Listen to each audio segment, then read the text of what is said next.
We are live. Let's get ready to podcast. Fire it up.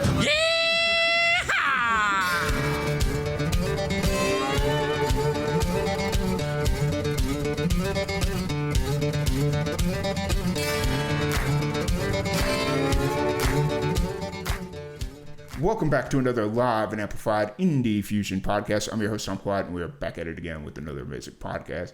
We have a special guest joining us today. We have KC Beck. How's it going today, man? How's it going, man? It's going, man. It's we as we're recording this, we just announced our 10-year anniversary show, so that's exciting. We're going out to New Mexico where it all started, and we got a nice little. Now, I can't even call it a little venue because it seats up to like 450 people or something. So It's a pretty decent sized venue, especially for independent music, you know. Yeah. So, how's everything been going with you? How's life been treating you? Life's been interesting. My kids are getting older. I've been talking to you off and on, like I said, 6 years, looking through all the messages. I kind of took a step back from music, and now I'm taking a step forward. Me and my soon-to-be ex-wife were separating or divorcing, and gives me more chance to do music. Just our schedules, trying to raise the kids and stuff. It was like I don't know. I felt I need to be more of a dad and a husband back then. It's like now I'm kind of diving all in on the music. Nice. Yeah, it is crazy to think because you were one of the first people that I talked to once I got here in 2019. I think I was introduced to you through like maybe Dustin Brown or somebody in that contingent. And it was Dustin Brown. It was Dustin Brown. I was sitting there, I was looking through our mutual friends. I was like, it almost has to be Dustin Brown. Like, I know a lot of the mutuals, but it almost had to be Dustin Brown. Yeah, so Dustin was playing with, he was doing something with Ghostface. Yeah. And he was doing something with my buddy, Derek, who, now I'm trying to think of, they had another guy that's the main band, but Derek Hugling, the Rowdy, trying to think of the Rowdy guys. But so that's how I found out about you guys. Nice. Yeah, it's really interesting because I was looking through our mutuals and I was sitting there, I was like, I haven't seen some of these names in a very long time. And it's like, not obscure people, but just people that I didn't know had any connection to Texas. Like there's this kid, Hunter Fletcher, that I saw on your Facebook, and I was like, he's down in, like, I don't know, do you okay. So in the music world, like, so I've got a couple different communities around. Okay. One of them, I was in Iraq. I was the only guy, I think, who did an album from Iraq. Like, we recorded the whole thing back there. My producer's the guy who played bass on Luke Combs' last couple albums. Oh, nice. Yeah. Ben Jordan. And his mom and him used to have this a recording studio down there. And I came from Nashville. We set the whole record up. I was like, some of them I whistled the tracks. It was like, this is how I want it. Here's how the lyrics. And they did it. And it came out great. And then that album kind of got around Australia, got around Canada, a very heavy rotation there, and in Texas. And I literally did radio interviews from Iraq. Oh, wow. So it was a cool trip, but then, had that going on. So there's been people I've met even through Uber and stuff. Yeah. Like it's, and then the veteran community. I was one of the first, the OIF group veterans, and I met some guys through Jonathan Paycheck too, and Deanna Wheeler, who's basically like my sister. And so I get in different communities. That's cool. It's the veteran community and the music community is really cool. Like I can't even say the last time I went out to one of the first times that I went out to Nashville. I went out there for CRS last year, and I got to meet so many veterans that are like actively involved in like USO, and they're doing like USO type stuff. Yeah. And I got to talking to them, and they're like, it's a very tight-knit, active community. Like, you name somebody, if I don't know them, somebody I know knows it. Like, that's how tight-knit it is. Yeah. So it's really cool that, and to kind of have that accolade. I don't know. Do you consider it an accolade being releasing music? It's hard to explain it. So it's like I was explaining. It's like, my hero in the guitar world is Brett Mason. The last podcast I was on last Sunday was dang, I'm going to break it. We Got Your Six podcast, which is a veteran podcast. Yeah. And they were talking, I was like, Brett Mason, and I was like, man, like, dude's my hero. And they were like, oh yeah, Brett Mason was in the session. I was like, oh man, But, you know, and what's crazy is like my guitar's modeled after his. I really styled it because it's the best Telecaster out there. And it's like, so Brett Mason's followed some of my stuff. And it's like, dude, it's the coolest thing when your Instagram's getting blown up by your heroes. Right. You know, and then it's like, I mean, you know, other guys like Mickey LaManna and stuff like that. Like, he's not a veteran, but he's a corrections officer in the community. So he's like a veteran to us, you know. Nice. That's really cool.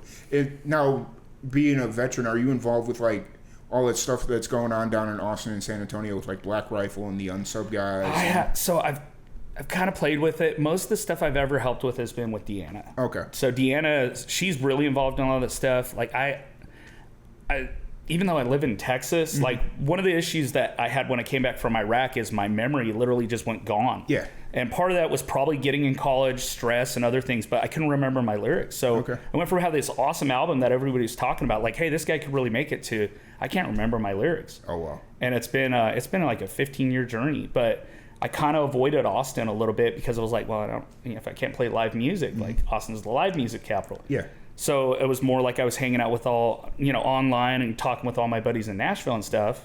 And some are the biggest people in Nashville, you know. And I've watched them slowly progress and become bigger and bigger. And some of them fizzle out. They just disappear into the ether, you know, and it's... It happens, especially in Nashville, like, because if you're not on par all the time, that next person's right there to take your spot. So it's... I don't want to get on a whole Nashville rant, but we'll get there eventually. Yeah, Austin and Nashville have some similarities, though. Yeah. Oh, yeah, for sure. So when you got back from Iraq, were you still living in Missouri, or no? Were you in I came straight back. So while I was in Iraq, before that I was at Fort Hood. I go over to Iraq as a contractor. I got hurt in the Army. They put me out basically like, hey, we don't know what's wrong with you, but good luck. Don't let the door hit you on the butt. Have fun with the VA, basically. And I was like...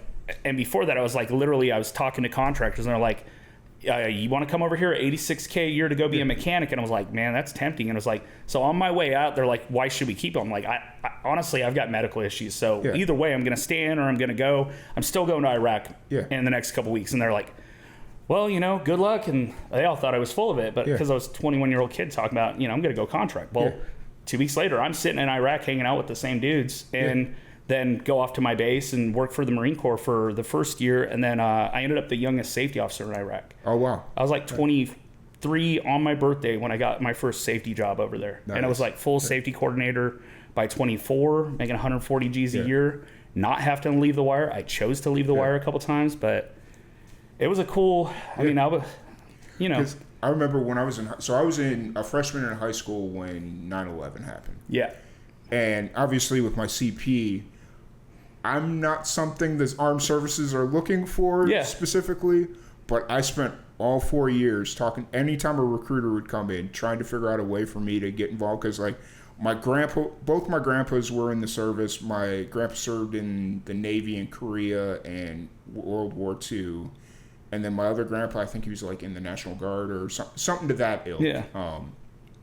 And I've always been really intrigued by that because neither one of them talked about their time. Like, I mean, obviously, back in them days, they saw some horrific shit. So it's just kind of like, I get it, you know. But I've always kind of wanted that opportunity, but obviously, the hand that I'm dealt. And I remember on my 18th birthday, I spent an hour and a half on the phone with an Air Force recruiter. He was like literally the nicest human being because he's like, dude, I appreciate what you want to do, but if what you're telling me is accurate. Yeah. I mean, they allowed a lot of waivers. I did recruiting for a few months up in Wisconsin before I went active duty. I was doing it for the National Guard, but I mean, there was some waivers there. Every once in a while, they'll open up something like, I mean, maybe AFN, which is the Armed Forces Network or something. Maybe they'd open something like that, but it's a difficult world. Like even now, I mean, with what happened yesterday, there's a part of me that's going, okay, do I need to go get my hip fixed and try to get back in shape? And I don't know. We're going to see. I mean, if it comes down to me over my kids, I mean, I might need to take their spot. You know what I'm saying? I don't really like my kids. I don't want my kids having to go to Iran, but it happens, you know? Well, technically, I can't go to Iran. There you go. Because So a little inside, when I was living out in New Mexico, there was an Iranian woman that was making a film, an anti-Iran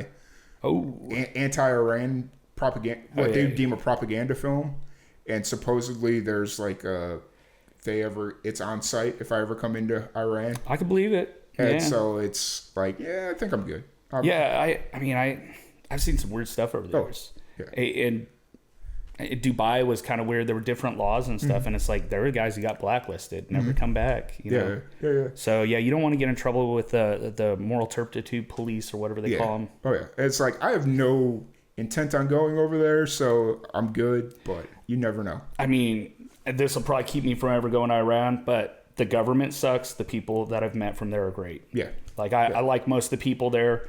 I get confused in Iraq. I get confused in most of the Middle East countries for being Iranian because I have blue eyes. Okay. They actually have a large community of blue-eyed guys from Persia. Yeah. You know. Yeah. And it's like I'm like no, I'm American. You know, it's like you know. And so, how long were you over in Iraq for? 32 and a half months. Okay. Yeah. And that's obviously not your full service time, but no. So I got out of the Army. I did 4 years, 2 years Guard, 2 years active. Like I literally have like 2 years and 13 days active duty, and the rest was National Guard. And then they don't count your basic and AIT. So it's a little over 4 years. Okay. And then I contracted for 32 and a half months with KBR. The first company was a KBR subcontractor, and then the next company was KBR directly. Gotcha. And so then you're obviously doing music throughout your time in the service. And I'm guessing you're probably doing it before then as well, right? I was doing it a long time before it. Yeah, I've been doing it since I was a kid. I got my first guitar. I was trying to think about it because I heard another songwriter, Dean Dillon, was talking about he got his first guitar at 7. I was like, was I 7? Was I 8? Like, it's somewhere between 7 and 9 years old, but it's like same deal. And that's another one of my heroes is Dean Dillon, you know.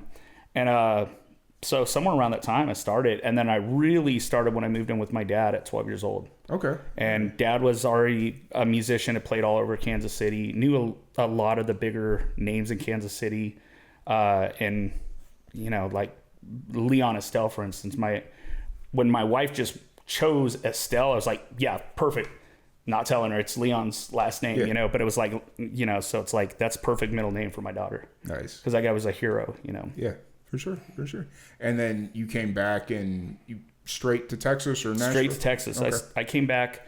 I got picked up in Clean, went to go get my Camaro that had been sitting here. And then I moved to Pflugerville or Round Rock. And then eventually Pflugerville and stayed there for 12 years. And then Liberty Hill the last 3 years. Yeah, nice.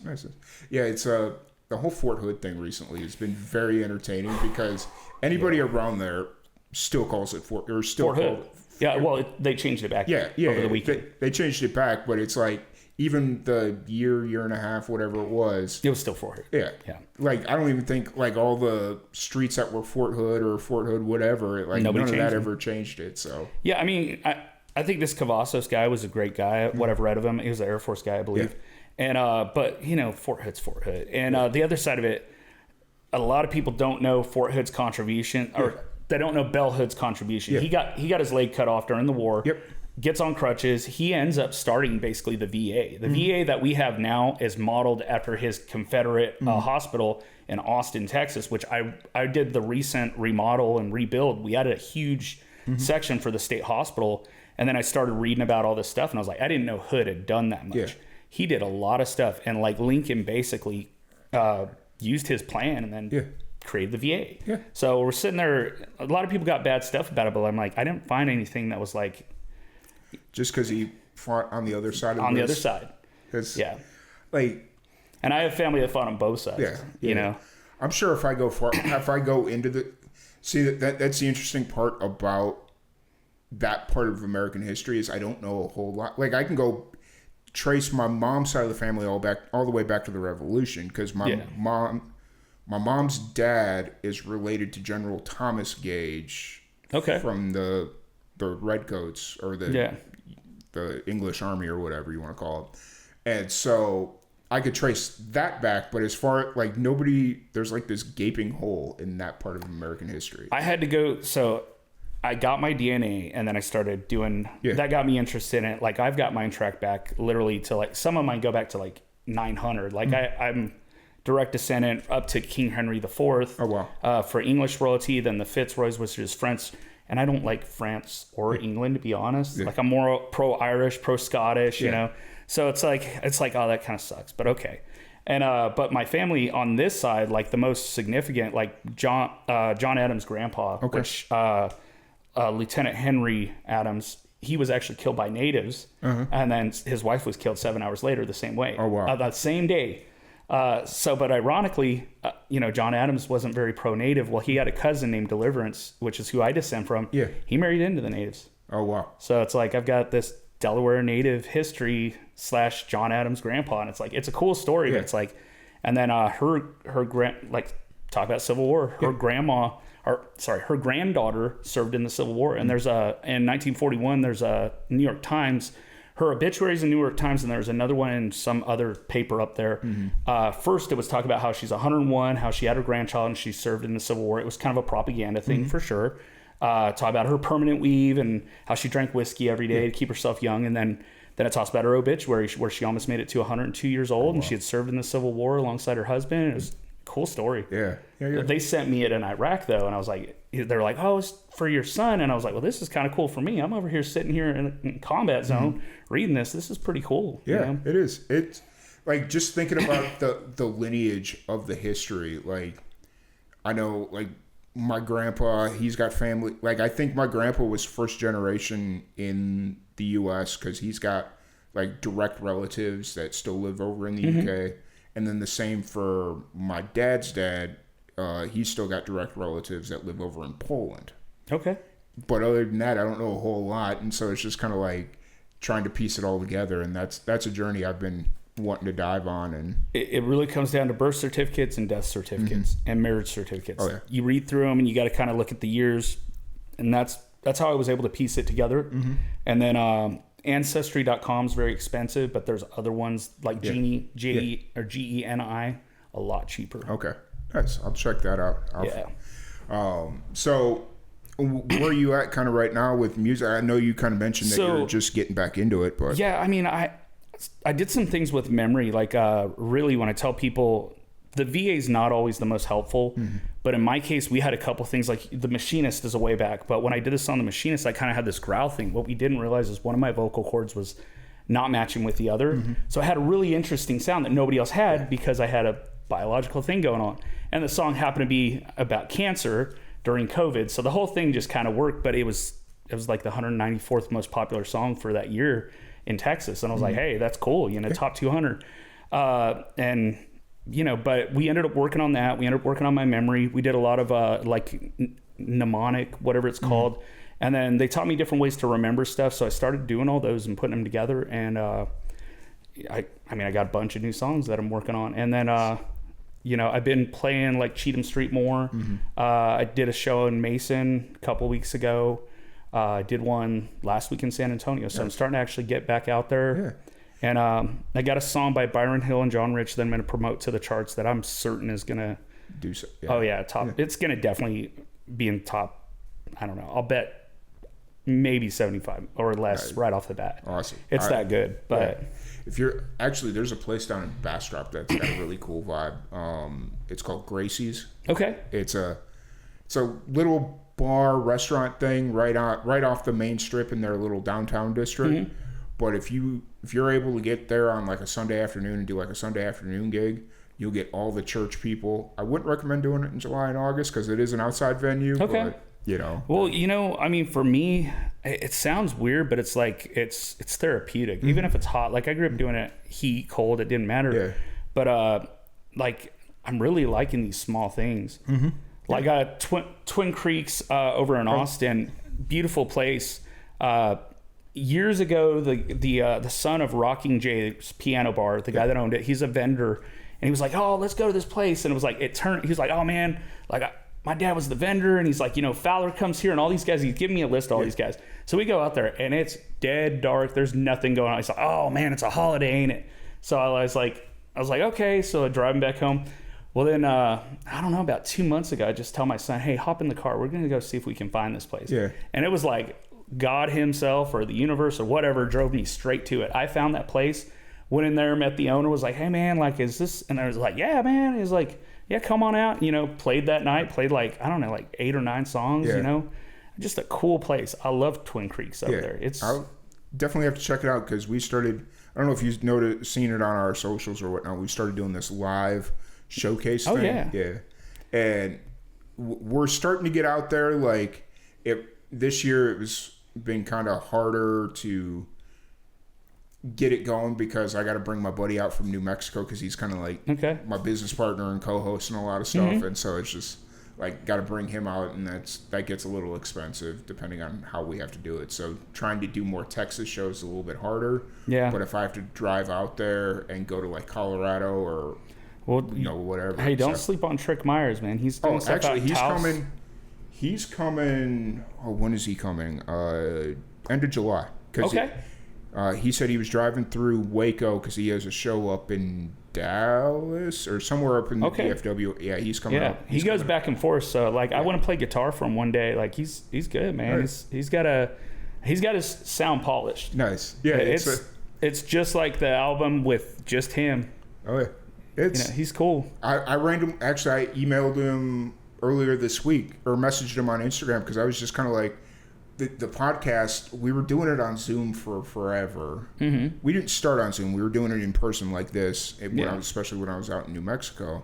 And then the pandemic hit, and it was just kind of like, all right, let's go to Zoom. And I got very comfortable on Zoom. But then you start to realize, all these interviews that I'm doing, 80% of them, every other media outlet is doing. Yeah. Like you could, like especially during the pandemic, I'd go and I'd pull a guest in and be like, okay, cool, and I'd go to promote it as quickly as I could. Yeah. And then you'd go and look and be like, they did 7 other podcasts that week, and they're all releasing right around the same time. So it's like, yeah. I mean, I've noticed that. I've noticed other guys that are doing the podcast. It does kind of seem that way. I mean, it's about getting your name out there partially, but and networking. Yeah. You know, that's kind of why I went back to, because I was doing like one every day for a while, and I was like, that was cool. That was a fun little challenge to see if I could do it. And I think we ended up going like 170 some odd days, and that's cool. Yeah, real cool. But at the end of the day, like if you look at the grand total of the numbers, it didn't have a total impact because let's say, I'm getting 1,000 hits an episode, or 1,000 hits 1,000 hits an episode. If like I do them more frequently, that doesn't mean I'm going to continually get 1,000 hits an episode. No, you actually probably get less. Yeah, you're going to get less, and my weekly number was staying about the same, but the average episode views were going down. So it was like I'm doing more work for the same results. Oh yeah, the algorithms, man. I'm telling you, like the algorithms. I mean, I studied a little bit. I want to code it at UT and stuff, and I kind of delved into them. But the way that the algorithms are right now, it really like you got to space it out. Mm-hmm. Now, if you're trying to build like TikTok or you're trying to get YouTube Shorts, you want to do daily, small little videos here and there, get people to subscribe. But like, these for podcasts and stuff, every week. Yeah, that's what seems to be the number. I'm on an every week kick right now, and that's kind of comfortable for me because it's like, okay, somebody can come in on a Thursday night at 6 p.m. Cool, let's do it. Somebody can come in on a Sunday. Cool. When you messaged me on Friday, I was sitting there trying to figure out, okay, I don't have a podcast for 2 weeks from now. Let's figure that one out. And you just happened to kind of message me right around that same time. So I was like, perfect. It worked great for me. We're gonna leave here and go take the kids out and maybe go to the zoo or something. Nice. Yeah, we don't go to Waco that often, but they like coming. Actually, it's funny because I had somebody from East Texas. They were out. I don't remember where they said they were at, but they were driving through Waco, and they didn't realize like the Dr. Pepper Museum was right down there. That's the other one we were looking at. Yeah. It's close. Oh, it's closed? Oh, it's close. Oh, close. Yeah. I was like, wait a minute. I don't... Yeah, no, you're right. And this road goes like a loop all the way around the city from MLK over to here. It's cool. Yeah. It's I'm in a good spot. And, like, I took my parents down to go to the Dr. Pepper Museum. I took them out to the Branch Davidian place, and that was an experience. Yeah. And My mom, when she first came out here, she's like, I gotta go see Chip and Joanne, and I'm like, okay, oh, yeah. Magnolia, like everybody. Yeah, it's like, okay, it's like, my mom passed away a couple years ago, so it was just kind of like, I didn't know it at the time that was going to be like one of the last times that she came here to visit. Yeah. So, but it was during the pandemic, and so like nothing was open, like early pandemic too. Yeah. So it was it's one of those things where you look back on it, and it's like, maybe we should have tried a little bit harder. But yeah, a little bit. Yeah. It is what it is. Yeah. So after this, you guys are gonna run around the. Yeah, we're gonna try to hit the Dr. Pepper Museum, maybe the zoo, the Brazos Zoo. Okay. And maybe feed the giraffes again because we like that. Okay, gotcha. How old are your kids now? My daughter's 9 and my son's 13 next month, and then my oldest one, he's 19 in I guess 3 weeks. Okay. Is he in college or? No, he's working already. He's been working since he was in high school. So he's doing construction or? No, he's not doing construction. I wish he was. He's doing some kind of fast food thing right now. Okay. But he's like really big on, well, I want to keep the same job for a couple of years. I don't want to leave every couple of years. I'm like, well, there's something to that, you know. But I mean, wish I had that mentality when I was growing up. Like, he's up in Michigan, but if he wants to come back down here, like I've got construction galore right now. My projects are insanely big right now. Now, you own your own company, or how's that kind of? I work for one of the bigger. I work for one of the Spaniard companies, but I work for. Mostly, we are known for road construction, but I'm working in water, so we're building water treatment plants. And right now, everybody in Texas needs a water treatment plant. So we've got. And then we're going to do this tunnel for DOT. We're going to do the pump station. Then another company's building the tunnel under I-35 or whatever. Yeah. So it's going to be a big deal for a couple years. Well, I know, especially, so I work for a TV station here in town. Yeah. And I know over the last 2 or 3 years, I cannot tell you how many water treatment stories we've done. Oh, yeah. Especially in the smaller communities, because their infrastructure is so antiquated or old or whatever, that they get a pipe bust and they don't have water for a month. And there was one town that we did something on, and we were talking to the former mayor or whatever, and she straight up said that city's, if they don't get that stuff fixed now, they're screwed in 2 years, because the water filter system, the filter that they used was discontinued by Coca-Cola or something, so they have to update that and update it quick. So that makes sense. Yeah. I was like, man, that feels like something that you need to push for and not just wait there for them to walk off the ledge. Man, they're pushing it. And then we're pushing contracts people hey, we'd like to get in and do this. Mm-hmm. And then they're actually pretty good at doing it. And then everything that comes out, we're getting probably about, I don't know, maybe a third of the work in Texas, which is good. Yeah. And they built I-35 out here. Mm-hmm. I worked on the section just past Baylor. They did the section after it. Okay. Same company. It's just a different division. But it's been great. They really take care of me. I get decent hours and not a lot of forced weekends, which is what I was used to for a long time. And then for years, I built UT Stadium and all the skyscrapers downtown. Nice, yeah. A third of the ironwork, my guys were doing all of it in Austin. So I was on every other project. Nice. That's really cool. It's just seeing how quickly everything's kind of ballooning up. It's warp speed.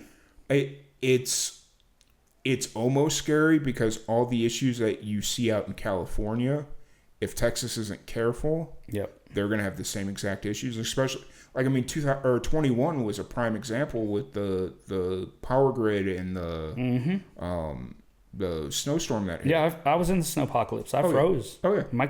Me and my kids almost didn't make it. It was bad.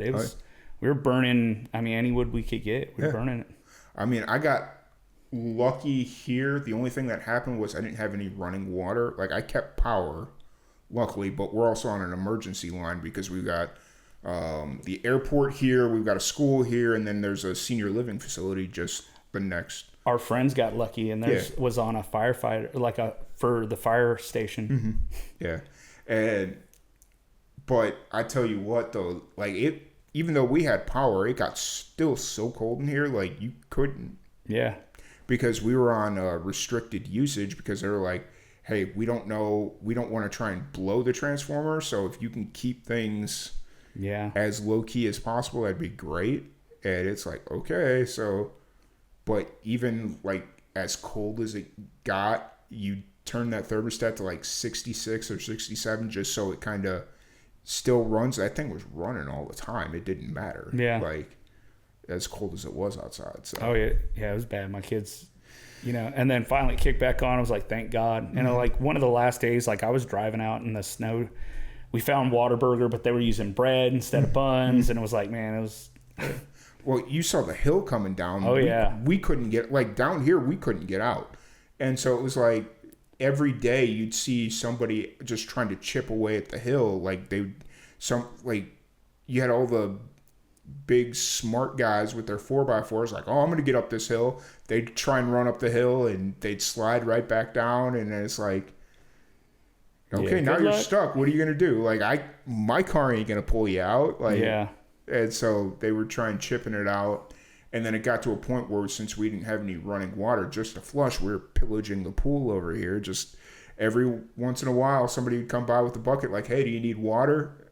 I could use some. Okay, cool. And I'd give them a Rubbermaid bin and fill it up. And hey, at least you guys had that, man. Yeah, that's pretty good. It was an interesting time. Yeah, we were smart enough to fill up the bathtub before it happened. Okay. Yeah. So yeah, we were using the bathtub to have running water. Yeah. I wasn't that lucky. Like the pipes froze almost instantaneously. That's how bad it. So we got lucky on that. I thought that we were gonna have like busted pipes and stuff. We didn't, and it was crazy. Like, but it was a big ass house. It was a little McMansion, and it just didn't freeze. Yeah.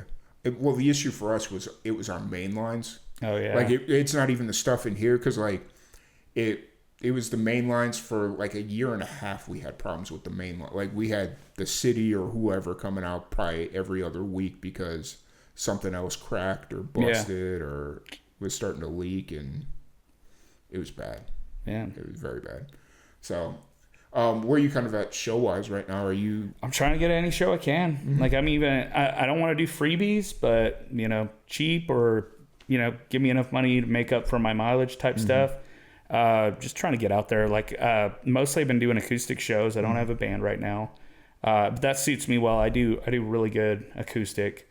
Kind of like Trick, man. Yeah. He does really well acoustic, man. He's the only guy I know that like acoustic wise, he's got it down. Nice. Yeah. I heard the further west you go in Texas, the better the pay is.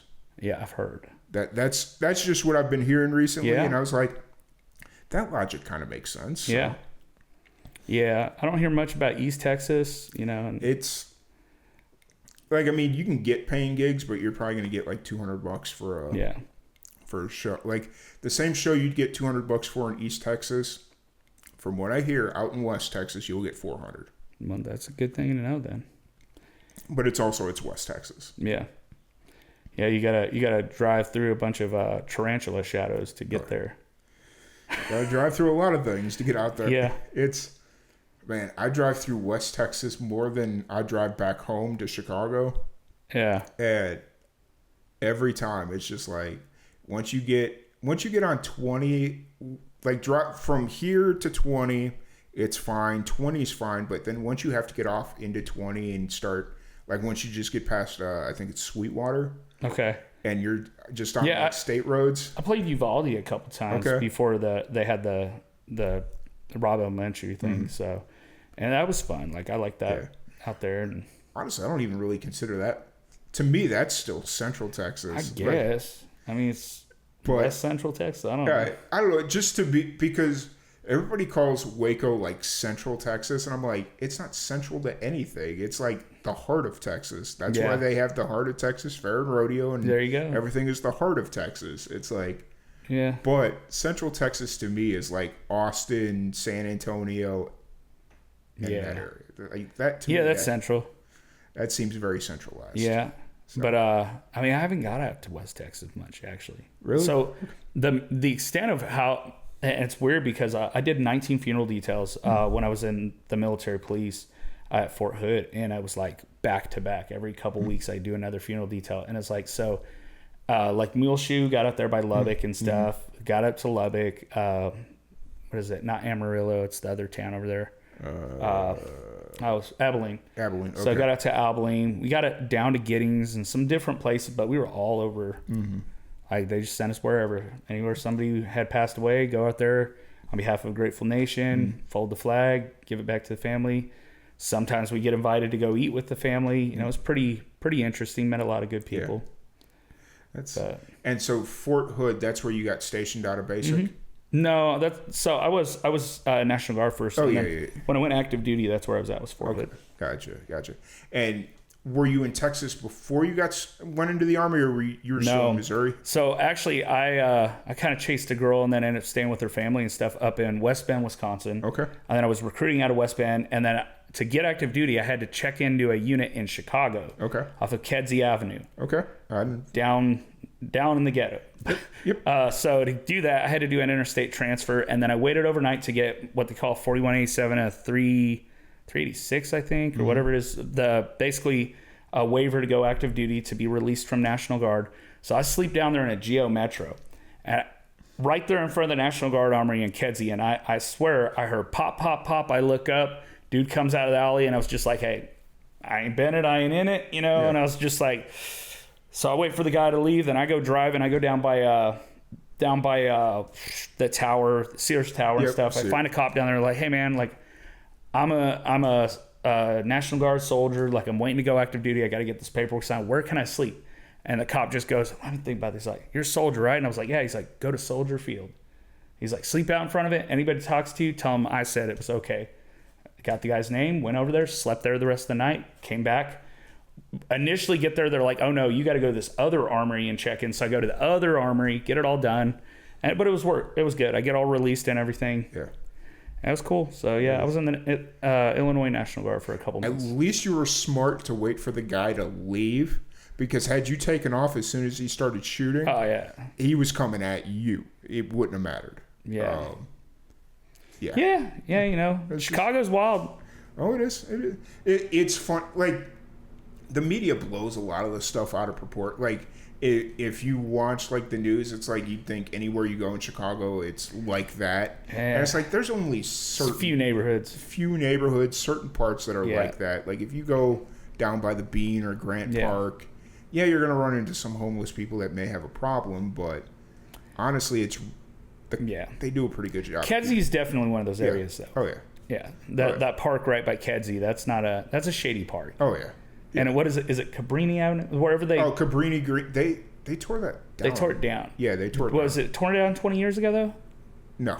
It still existed then? Yeah. Yeah, okay. So 20 years ago is when this was going on. Okay. Yeah. No, you were... So Cabrini Green, that was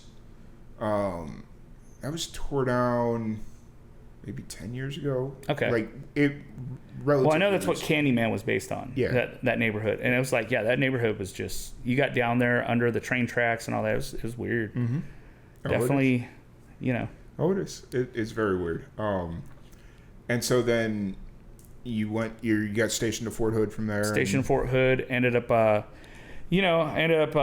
having a kid and getting married. First go around, didn't work out. Second go around, got remarried. Then I got the brilliant idea to go to Iraq to pay stuff off. And, I was getting out of the Army, didn't have another job lined up. And it's like, well, they're offering 86. So you went to Iraq as a contractor? You didn't even go as a soldier? Nope, I got hurt. Okay. Yeah, I got hurt on active duty. The doctor messed up. And what's crazy is the boss of the doctor that did the surgery is now one of my buddies. He just did another surgery on me. He was the chief. He went over to work on Khalid Sheikh Mohammed and stuff over in Iraq and Afghanistan. I think it was Afghanistan at that time under General Mattis. And it was like, but he basically had this young doctor who just went on active duty, straight out of med school, thought he was Billy Badass, and he messes up a bunch of stuff.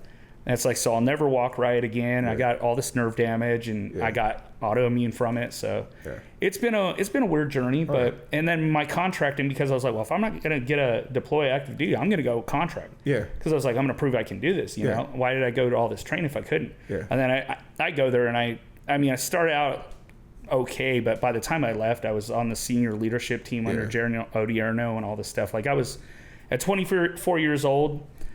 I mean, other than Blackwater, nobody was making that kind of money.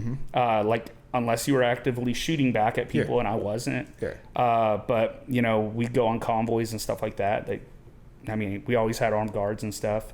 But I was the guy they called the OSHA guy, the safety guy. And it was like, and it was cool because I'm like 23, 24, and I'm younger or as young as these soldiers, and I'm GS 14. It's bad. It was cool. Nice. And every flight we took, I had to carry what they called a chalk, which is basically a clipboard with everybody's paperwork and stuff. So it was. Hey, it's you served your time in the military, and then you probably saw more action as a contractor. Way more as a contractor. Yeah. So while you were at Fort Hood, you got injured. Just training type thing, and then I had a hernia surgery that went bad, and then they did the patch and tied up some things that weren't supposed to be tied up, and that'll happen. That'll do it. Medical's interesting, but if they do a good job, it's great. But if they don't, you become one of those statistics, and unfortunately, it's that statistic. And that's why I've always been very apprehensive about any new medical procedure somebody comes to me about. Like, oh, hey, you should check this out. It's like,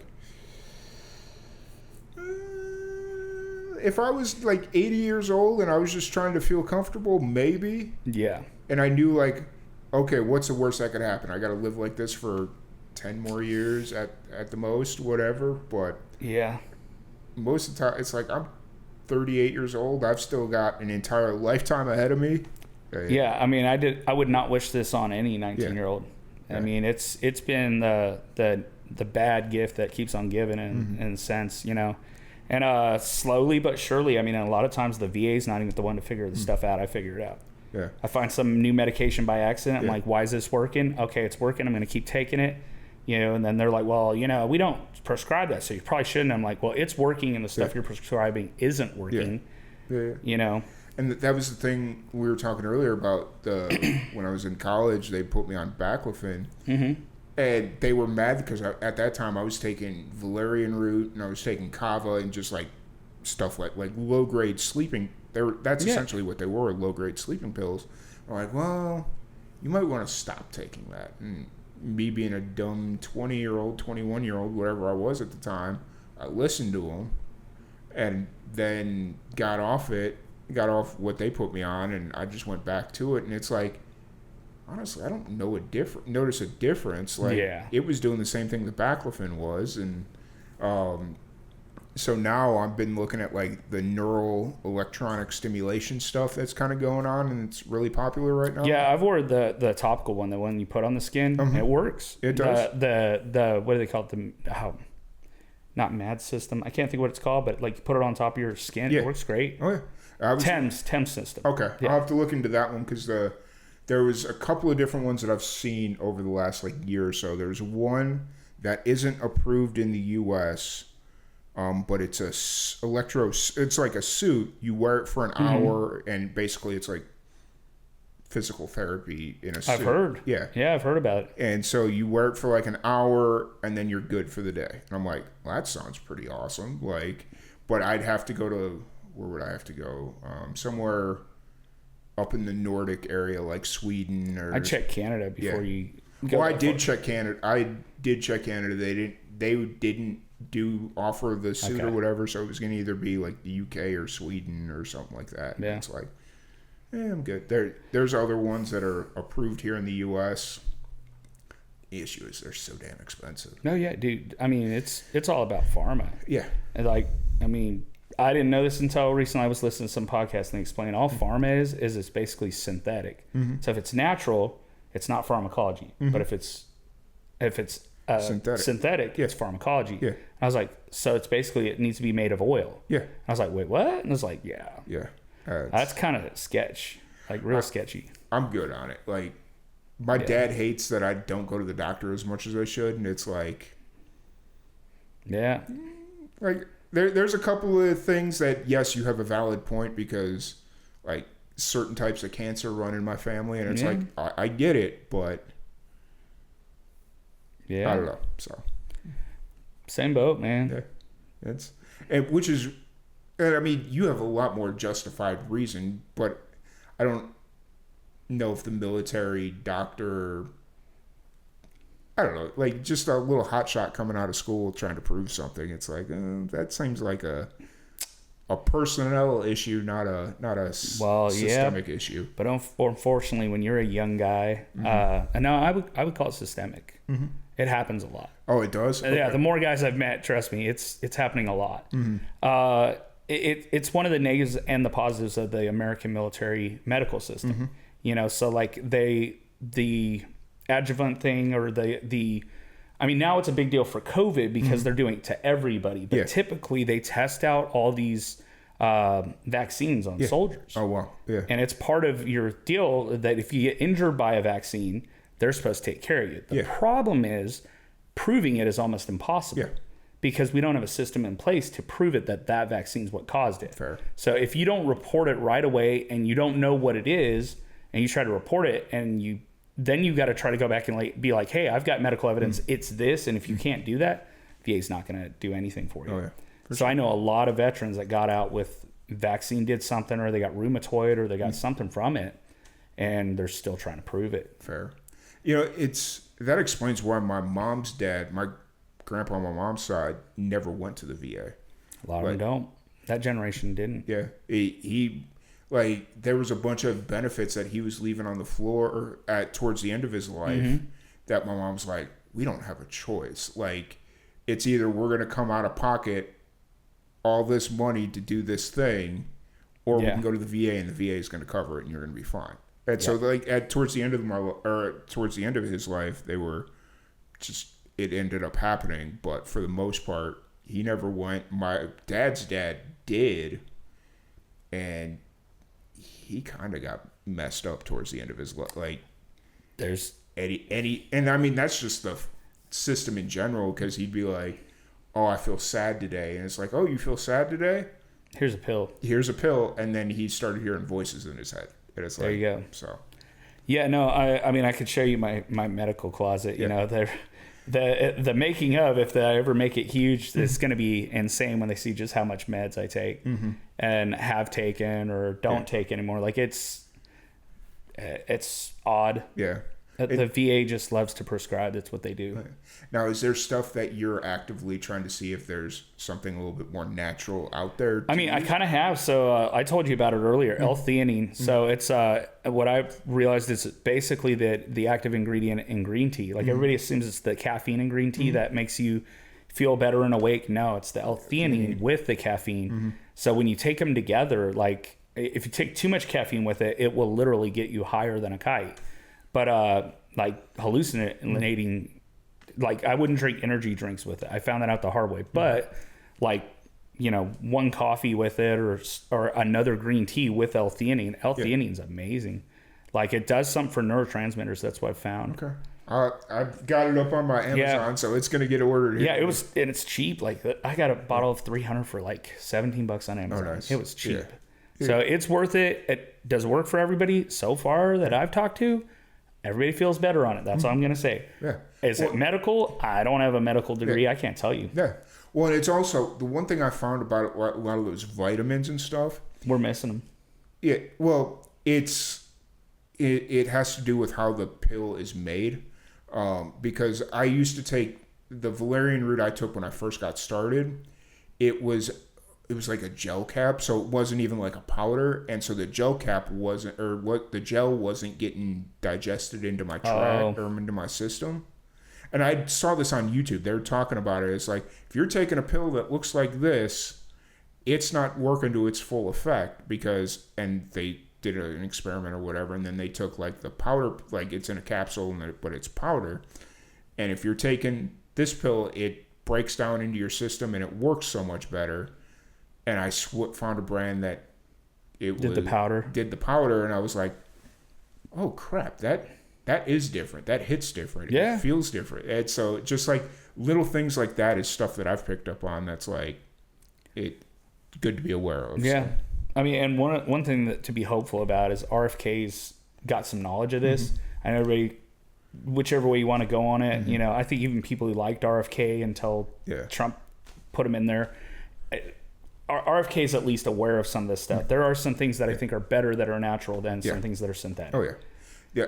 I was a RFK supporter And even still to this day, a lot of the stuff I agree with him on. Yeah. And then I heard about the autism registration thing. I don't know. There was a report that came out that he wanted. So he does want to report on it. I'm going to say, looking at it from a scientific standpoint. Yeah, okay. Okay, so there's certain things that if you have no evidence, you can't prove it. Yes. So what he wants to say, okay, everybody who takes the vaccine, we want you to register. Everybody who doesn't take it, we want to know who gets if you come down with autism and you didn't take the vaccine, your parents didn't get it, then we'll know. So the whole idea is you're creating an independent and a dependent variable, and the independent is whether or not you took the vaccine. Yeah. Because right now there is no evidence. Yeah. So they'll always say, well, there's no evidence of it. Well, that's because you didn't actually create an experiment to prove it, because one, they don't like doing that. Yeah. They like there's some so polio is one of those ones Joe Rogan brings up all the time. Now there's some people who've had the polio, gotten this different form of polio from the vaccine. Mm-hmm. And it's like, okay, well, what's the numbers? Well, apparently that research didn't get done until recently. Okay. And apparently it's like pretty close. So whether you get polio from the vaccine or whether you get polio from not having the vaccine, it would be good to have those numbers and to be able to make an educated guess as a parent. Yeah. And say, well, you know what? There's 25% better chance of this. Okay, do I go with it? Yeah. So I get where RFK is going from, and I actually think that's coming more from the left than the right on it. Yeah, I try and stay very balanced when I read my news and whatnot. Like, I'll listen to Charlie Kirk a lot about some of his thoughts, and then I listen to like Joe Rogan, and then I don't listen to a lot of independent Democratic leaning stuff just because they go so far off. I'm totally with you. But like as far as like news sources, stuff that tends to lean a little bit more left. I just try and stay balanced, and for whatever reason that I never got the full story about the RFK. I don't think it's being explained. Yeah. And I've heard different people explain it, but it's like when you actually read it, what I basically read is he's basically trying to create an experiment in the sense of we have documentation. Yeah. If there's no documentation, you can keep saying it and you can go, well, the up all night girl's crazy because she thinks her kid's got autism. Yeah. Well, okay, then disprove it. Show me evidence it's not happening. Show me evidence it is happening. Yeah. I'm in the middle. My kids both have autism. Mm-hmm. I can tell you that I got a lot more vaccines from the first child to the next two. Was that me? Was it the mom? I don't know. Different moms, different vaccines, but I can tell you both my kids got autism. Did Iraq cause the autism? I don't know. There's a lot of variables. And I can tell you, I know a lot of veterans that our kids have autism. Yeah. And what are the two things we got in common? We went to Iraq, there were burn pits and other chemicals, and we got vaccines galore. Mm-hmm. And basic training, you get 9 shots in 30 seconds, literally. Yep. Right off the bat. I've seen those videos. It's the explanation videos of what it's like to go to boot camp or for whatever it is. Yeah, it's legit. And then the bad part is they kept losing my medical records. So I've had like the Hep B shot 10, 15 times. That's like, I can't even imagine. Is that affecting my liver? I don't know. And honestly, none of these other veterans know either. We're just being told we're fine, Mm-hmm. And it's like you're not in a position to argue with them because you don't really know. And it's just like... Well, now I'm board certified in safety. So it's like, I'm not a doctor, but I am board certified in something. And I can tell you, I can read this white paper over here. And it's saying don't do it. But you guys did it. So what are the consequences? Yeah. And then they'll kind of go, oh... Well, let me read that. And I bring the white papers with me, which, that's like the documentation on it, saying that this is what the FDA approved. Yeah. And then when I bring that, I tend to get a different reaction. But most people don't know to bring the actual documentation from the FDA to their doctor. They just don't know it. Yeah. Because I had the same thing with the COVID vaccination happen, because my job there at the beginning, they were very like, got to get the vaccination or you can't stay here anymore. And it's like they had like 2 exemptions, or the only exemption you could really get was you could probably pull a medical exemption, but it was also a religious exemption. Yeah, that's the main one. And it was just like, I'm not going to pull a religious exemption because there's nothing in my opinion, there's nothing there for me to pull. And so just out of pure standpoint from my opinion. I'm not gonna pull something out that I don't actually believe in. Yeah, right? I'm the same way. And so went and got the first shot, and my arm broke out like the worst. It looked like acne, but it was like just the worst case in acne. And I took a picture of it and I put it on Facebook, and I was like, what do I do with this? Like, how do I? They're like, you had an allergic reaction. Do not get the second shot. Yeah. And they're like, you need to go to a doctor. And by the time I got to a doctor, it had cleared up. They're like, yeah, you have this picture, but we can't, like, there's no way for us to prove you actually had an allergic reaction. Like, I was like, okay. And so then I went to my HR person, and I was like, okay, so what do I... Like, I'm nervous about getting the second one because what if I have a worse reaction? Like, what if my arm turns gangrenous and I lose it? You know, like... Yeah, all legitimate stuff. They're like, well, your doctor said you were fine, right? And I'm like, technically, yes. Unless you want to try and claim a religious exemption, which is going to be hard now since you took the first one. You just got to kind of go through it. Yeah. And look, I got super lucky. The second time I didn't break out or anything. So it was just like, maybe it was a dirty needle. Something. Yeah, I ended up, so I ran a fever and had like worst backache ever and stuff for like first day. And then it was fine. Yeah. But I mean, I don't do them now because honestly, there was some other things. Like I say, I'm board certified in safety, so when they started talking about the microns of the masks, I was like, I was the guy actually going to the actual science and going, okay, this is the size the mask protects. This is the size, this is the mask protects. It's smaller than what the mask protects, so the science doesn't back up what you're saying. And even I had doctors that I said, and she's like, well, I see what you're saying, but I was like, okay. Yeah, you see it, but because it actually, everybody was entrenched. Yeah, in their corner. And I, as part of Live and Amplified, I had this idea. Like, my buddy had to talk me off the wall on this one because I was ready to go like full on conspiracy theory mode. Okay. And I was ready. I had a design for a mask printed or like ready to print that said false sense of security blanket. Yeah, it's true.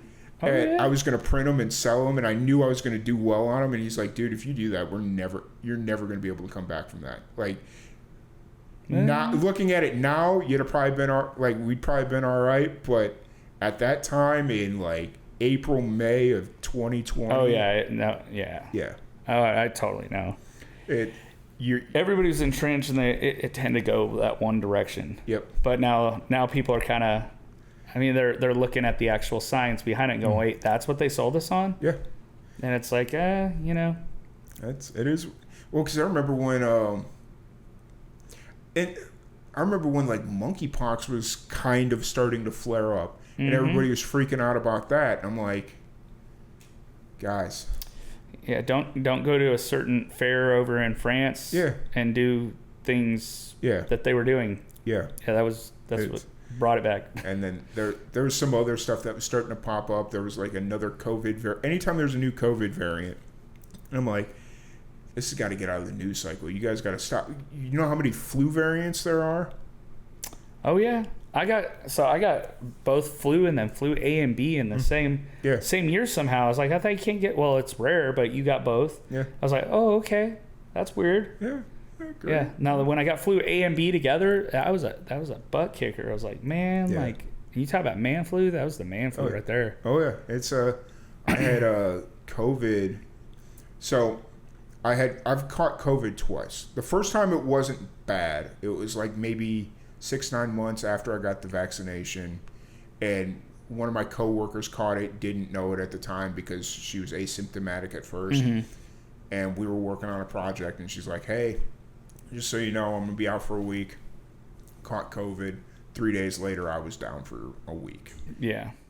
Fine, whatever. The second time I caught it, that was the worst because it was Christmas. I was driving up to Chicago, and I got to like New Boston up on 40 or whatever road it's on, and I was like, man, I got this kicking headache. I've had it since I've left, and I'm stupid tired. And so I was like, all right, well, I'm going to pull into this gas station. They had a really nice gas station that has kind of like this side parking lot where people can go like pulling off the road and it's dark or whatever. And I slept for 6 hours.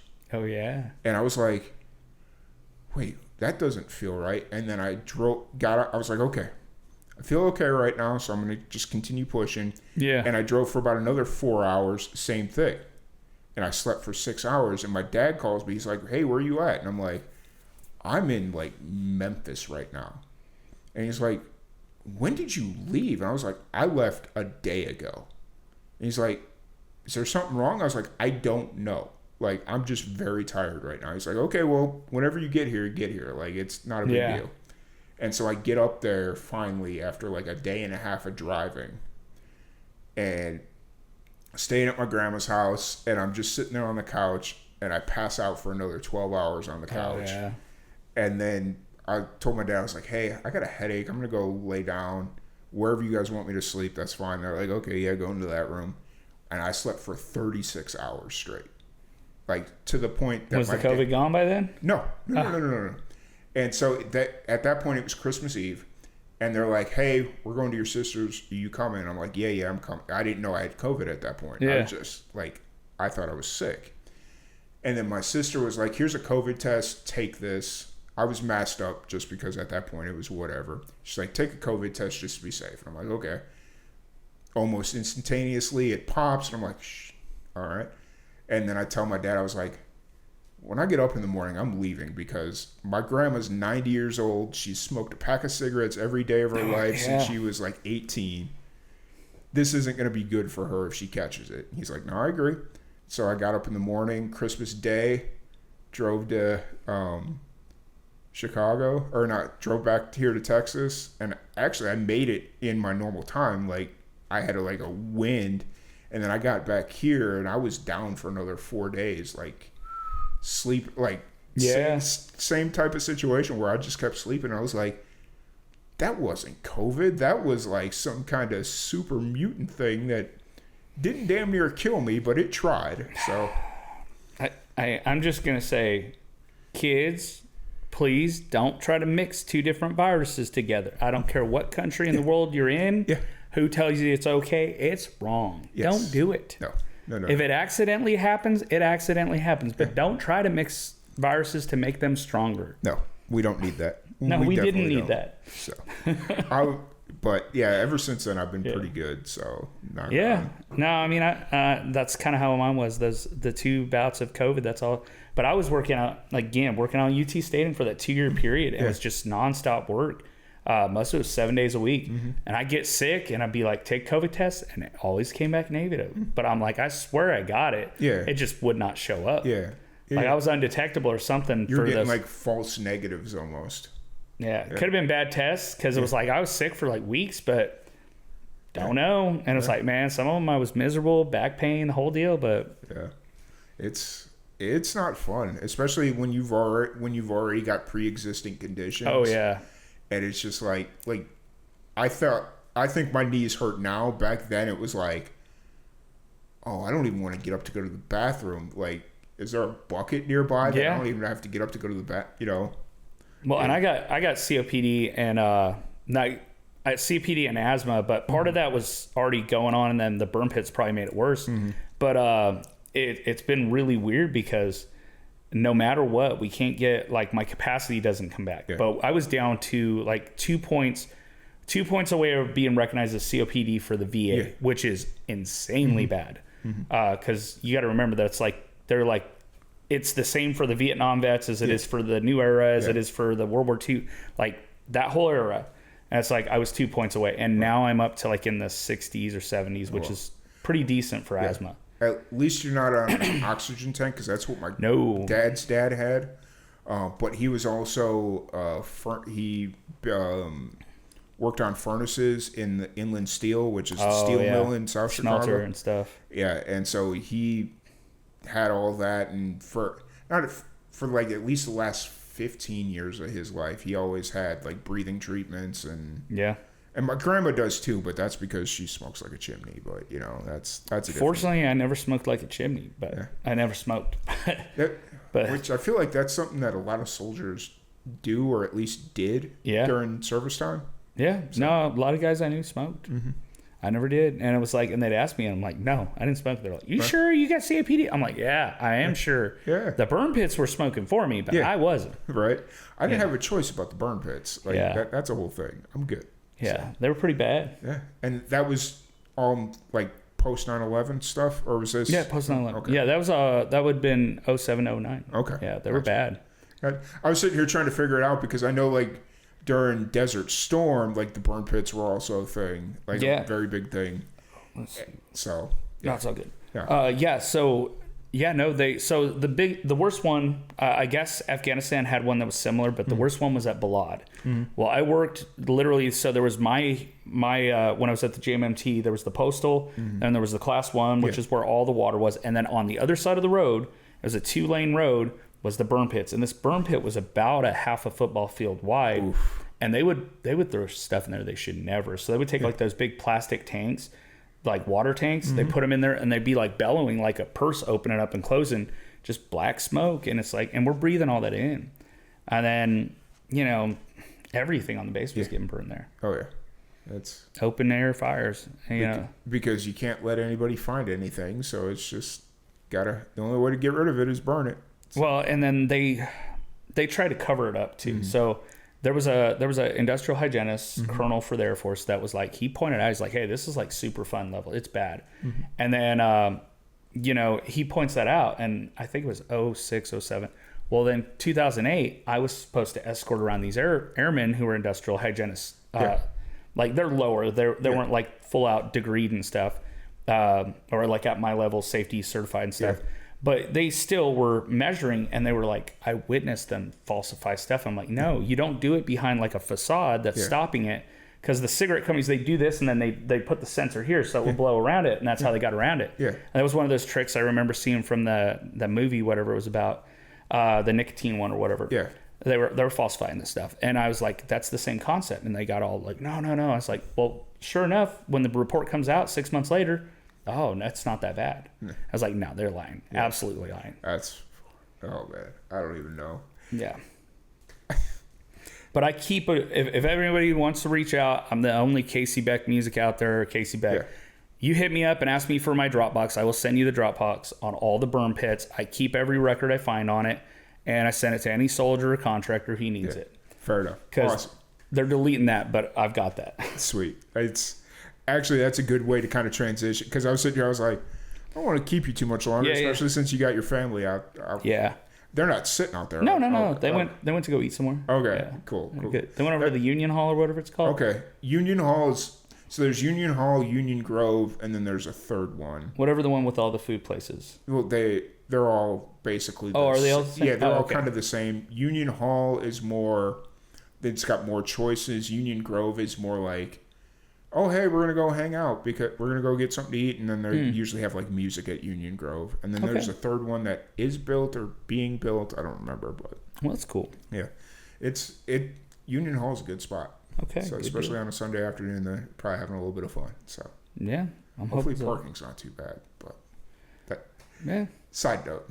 So, so for your music, all that stuff, do you have anything new that you're trying to release right now? Or are you just kind of... Well, I'm going to release the John Rich Byron Hall song, or Byron Hill, not Byron Hall, Byron Hill song out. And that will be sometime this summer. I've got another song. So I'm just going to say, if you're from California, having lived in Texas this long, I mean, there's a very common saying, and it's go back to Cali. Yep. So I wrote the song, and the gist of it is go back to Cali, take Karen with you, don't let the big door hit you on the place where the good Lord split you.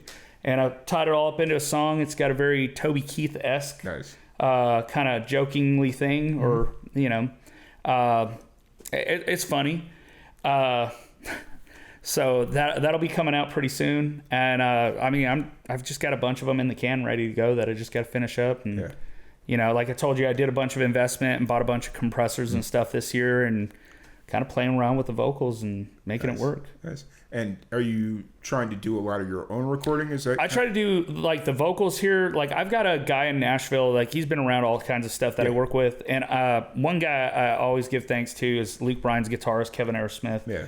I know it wouldn't sound like it, but he's just a good musician all across the board. We met we met online during COVID, and he's done a bunch of my tracks since then. Nice. And you know, he's been kind of a part of the music. Sweet. So he's got his big thing with Luke Bryan, but I got, whenever I need, I'm like, hey Kevin, I need this, and he's like, give me a couple days, when I'm back home I'll do it, and he knocks it out, and it's just cool. I mean, musicians, we're versatile like that. Oh yeah, for sure. You know, I've been on, like, I like Nashville as a city, but Nashville as an industry, I've been very anti-Nashville recently. Well, and most of the guys that are in Nashville are anti-Nashville recently, because it's like the labels, there's too many middlemen. Yeah. And the middlemen are making all the money. Yep. And the guys who actually do the job, they're not getting enough of it. Yeah.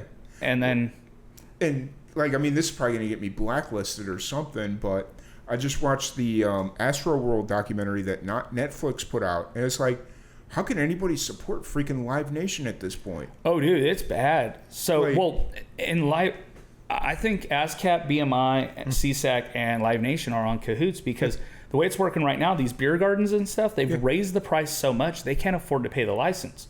So you have to either donate be willing to donate to charity. That's the workaround.